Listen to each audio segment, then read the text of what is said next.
ఇక ముందుగా ధర్మపురి నియోజకవర్గానికి సంబంధించి చూసుకున్నట్టయితే ధర్మపురి నియోజకవర్గంలో మరి ఇక్కడ నిన్నటి రోజున బీఆర్ఎస్ నాయకుల మీద కాంగ్రెస్ నాయకులు దాడి చేసిండ్రు. దానికి సంబంధించిన అంశాన్ని కనుక చూసుకున్నట్టయితే గత 3-4 రోజుల నుంచి ధర్మపురిలో ఉద్రిక్తత, మరి ఒకరి మీద ఒకరు మాటల యుద్ధం జరుగుతా ఉన్నది.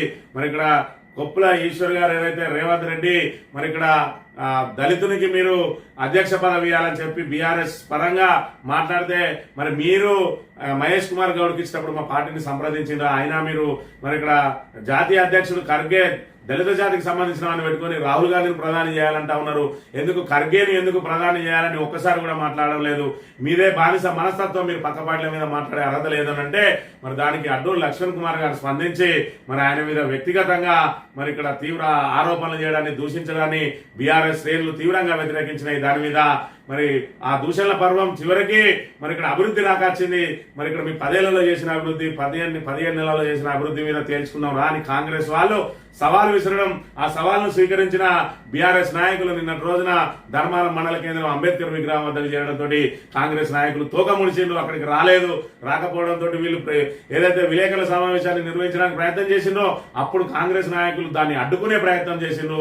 మరి ఇక్కడ సవాల్ విసిరిన వాళ్ళు ఎందుకు తోక ముడిచిండ్రు అంటే 17 నెలల కాలంలో ధర్మపురి నియోజకవర్గానికి మరి ఇక్కడ అడ్డూరు లక్ష్మణ్ కుమార్ గారు తెచ్చింది శూన్యం అనే విషయాన్ని మనం ఇక్కడ ప్రధానంగా గమనించాలి. మొన్న 17 కోట్లు మంజూరైనాయని చెప్పి సంక్షేమ మరి కళాశాల పాఠశాలకు సంబంధించి మరి గతంలో మంజూరైన నిధులకు గతంలో శంకుస్థాపన చేసిన దానికే మళ్ళీ శంకుస్థాపన తెచ్చి నేనే తెచ్చినా అని చెప్పుకుంటా ఉన్నాడు. మరోవైపు మరి ఇక్కడ కొప్పుల ఈశ్వర్ గారు సిద్దిపేటలో ఉన్నటువంటి మహిళా అగ్రికల్చర్ డిగ్రీ కళాశాలను తన నియోజకవర్గానికి తీసుకొని వచ్చి దానికి భూమి కూడా మంజూరు చేయిస్తే అక్కడి నుంచి మళ్ళీ అది సిద్దిపేటకు తరలిపోతా ఉంటే కనీసం ఆపలేని నిస్సహాయ స్థితిలో ఉన్న అడ్డూరు లక్ష్మణ్ కుమార్ కేవలం రాజకీయ విమర్శలకు తప్ప మరి ఇక్కడ ప్రభుత్వ పరంగా నిధులు తీసుకురావడంలో ఆయన విఫలమైండు అని చెప్పి మరి ఇక్కడ ఏదైతే పెద్ద ఎత్తున ఆరోపణలు వెలువడతా ఉన్నాయి. ప్రజలందరూ కూడా అక్కడ అసహనం వ్యక్తం చేస్తున్న నేపథ్యంలో మరి ఇక్కడ అభివృద్ధి మీద చర్చ జరిగితే మరి అడ్డూరు లక్ష్మణ్ కుమార్ ఈ 17 నెలల కాలంలో ఏం తెచ్చిందో ప్రజలకు తెలుస్తుందన్న తరుణంలో కాంగ్రెస్ వాళ్ళు వెనుకడుగేసింది. కానీ మరి ఇక్కడ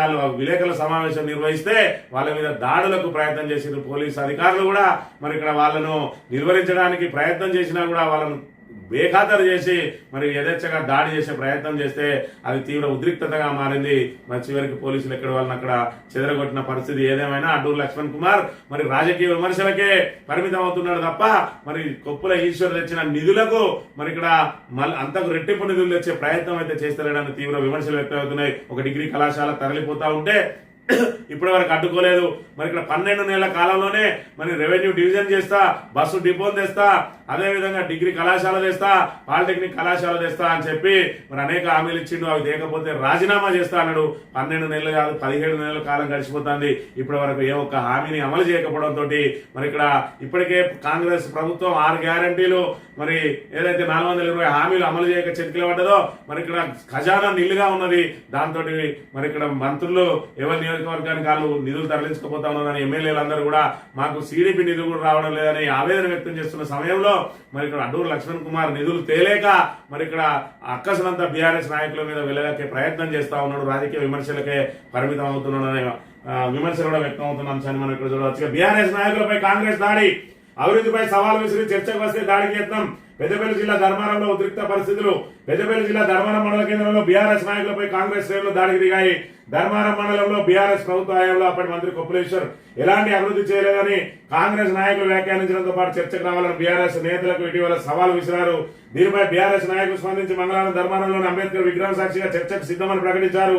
ఈ మేరకు బీఆర్ఎస్ మండలాధ్యక్షుడు రాచూరి శ్రీధర్, నందిమేడారం ఫ్యాక్ట్ చైర్మన్ ముత్యాల బలరాం రెడ్డి, ఏఎంసీ మాజీ chairman Gurram Mohan Reddy, party senior నాయకులు పూస్కూరు రామారావు, పాకాల రాజా, ఆవుల శ్రీనివాస్, ఆవుల వేణు, మహిళా నాయకురాలు ఆవుల లత, గుజ్జేటి కనకలక్ష్మి, మార్క సంధ్య దేవి, రేణుకా, కాంపల్లి అరుణ తదితరుల ఆధ్వర్యంలో పార్టీ నాయకులు రామారావు ఇంటి నుంచి ర్యాలీగా అంబేద్కర్ చౌరస్తాకు బయలుదేరారు. విషయం తెలుసుకున్న పోలీసులు ర్యాలీగా వెళ్తున్న పలువురు ముఖ్య నాయకులను అడ్డుకున్నారు. అయినప్పటికీ పెద్ద సంఖ్యలో గులాబీ శ్రేణులు అంబేద్కర్ చౌరస్తాకు చేరుకున్నారు. కరీంనగర్ రాయపట్నం రహదారిపై రాస్తారోకే చేసే ప్రయత్నం చేయగా పోలీసులు అడ్డుకున్నారు. కాగా సిఐ మాత్రం మిగతా ముఖ్య నాయకులను కేడీసీసీ బ్యాంకు వద్ద నిలిపివేసి అంబేద్కర్ చౌరస్తాకు వెళ్లవద్దని సర్ది చెప్పారు. సిఐ విజ్ఞప్తి చేయడంతో పార్టీ ముఖ్య నాయకుల పిలుపు మేరకు అంబేద్కర్ చౌరస్తాలో ఉన్న బీఆర్ఎస్ శ్రేణులందరూ కేడీసీసీ బ్యాంకు వద్ద చేరుకున్నారు. అక్కడ బీఆర్ఎస్ నాయకులు ప్రెస్ మీట్ నిర్వహించడానికి సిద్ధమవుతున్న తరుణంలో కాంగ్రెస్ నాయకులు దాడికి ప్రయత్నించారు. ఇరు వర్గాలను పోలీసులు అదుపు చేసే ప్రయత్నం చేశారు. ప్రజాపాలన కాదు రాక్షస పాలన అంటున్న మాజీ మంత్రి కొప్పులేశ్వర్. ధర్మపురి నియోజకవర్గంలో రాక్షస పాలన నడుస్తున్నది. రాష్ట్ర మాజీ మంత్రి కొప్పులేశ్వర్ మండిపడ్డారు. ధర్మారం మండలంలో బీఆర్ఎస్ శ్రేణులపై దాడికి యత్నించడానికి మంగళవారం ఆయన ఖండించారు. రాష్ట్రాన్ని 10 ఏళ్ల పాలనలో సర్వాంగ సుందరంగా తీర్చిదిద్దిన నాయకుడు తెలంగాణ తొలి ముఖ్యమంత్రి కేసీఆర్ అని కొనియాడారు. అధికారం కోసం ఆచరణ సాధ్యం కాని హామీలు ఇచ్చి ప్రజలను మోసం చేసిన పార్టీ కాంగ్రెస్ అని దుయ్యబట్టారు. నిజంగా కాంగ్రెస్ లకు నీతి నిజాయితీ ఉంటే ప్రజలు తమ పార్టీ నాయకులను అడుగుతున్న ప్రశ్నలకు సమాధానం చెప్పాలని చెప్పి ఆయన డిమాండ్ చేశాడు. మరి బీఆర్ఎస్ మండల అధ్యక్షుడు దౌర్జన్యాలకు భయపడే ప్రసక్తి లేదు. కాంగ్రెస్ నాయకులు దౌర్జన్యాలు, బెదిరింపులు, కేసులకు భయపడే ప్రసక్తి లేదని మాజీ మంత్రి కొప్పులేశ్వర్ ధర్మారం మండలంలో 10 ఏళ్లు చేసిన అభివృద్ధిపై చర్చించే దమ్ము లేక దాడికి దిగారు. ఈ దౌర్జన్యాన్ని ఖండిస్తున్నామని చెప్పి రాచూరి శ్రీధర్ బీఆర్ఎస్ మండల అధ్యక్షుడు పేర్కొన్నారు. మరి ఇక్కడ చర్చకు రా అని చెప్పన్నారు. చర్చకు రమ్మన్న వాళ్ళు ఎక్కడైనా వేదిక ఏర్పాటు చేసుకోవాలి. మీరు నిజంగానే 17 నెలల కాలంలో ఏమైనా మరి ధర్మారం మండలానికి కానీ ధర్మపురి నియోజకవర్గానికి కానీ ఏదైనా చేసిన పనులుంటే దానికి సంబంధించిన ప్రొసీడింగ్స్, దానికి సంబంధించిన నిధుల అలొకేషన్ కి సంబంధించిన పత్రాల్లో చూపించాలి. కానీ మరి ఇక్కడ వాళ్ళు చేసింది ఏమీ లేదు కాబట్టి మరి ఇక్కడ చెప్పుకోలేక మరి ఇక్కడ బీఆర్ఎస్ నాయకులు చెప్పుకోదలుచుకుంటే 10 సంవత్సరాలలో ఆ సాధించిన ప్రగతి ఇక్కడ ప్రజల కళ్ళ ముందు సుస్పష్టం అవుతా ఉన్నది. మరి ఇక్కడ ఏదైతే సంక్షేమ శాఖ మంత్రిగా ధర్మపురి నియోజకవర్గానికి అనేక మరి ఇక్కడ విద్యాభివృద్ధులు అనేక కృషి చేసిండు. అదేవిధంగా 17 కోట్లతోటి సమీకృత భవనాన్ని తీసుకొచ్చి మరి ఇక్కడ ఆల్రెడీ శంకుస్థాపన చేస్తే దాన్నే ఈయన రీశంకుస్థాపన చేసి నేనే తీసుకొచ్చిన అని చెప్తా ఉన్నాడు. మరోవైపు సిద్దిపేటలో ఉన్న మహిళా అగ్రికల్చర్ కళాశాలను అక్కడ హరీష్ రావు గారిని ఒప్పించి మెప్పించి దాన్ని తన నియోజకవర్గానికి తీసుకొస్తే దాన్ని ఆపలేని మరి ఇక్కడ అసమర్థుడు అడ్డూరు లక్ష్మణ్ కుమార్ అని చెప్పి ఇక్కడ బీఆర్ఎస్ తీవ్రంగా విమర్శలు చేస్తున్న పరిస్థితిని కూడా మనం ఇక్కడ ప్రధానంగా గమనించవచ్చు. మరోవైపు విప్పు స్థానంలో ఉండి దానికి సంబంధించిన అనుమతి పత్రాలు చూపించండి మరి ఇక్కడ అని చెప్పి ఇంకా ఉల్టా మాట్లాడుతూ ఉన్నాడు. ఒకవైపు ఆల్రెడీ భూమి అలొకేషన్ వచ్చిన పత్రాలు చూపించినా కూడా స్పందన లేదు.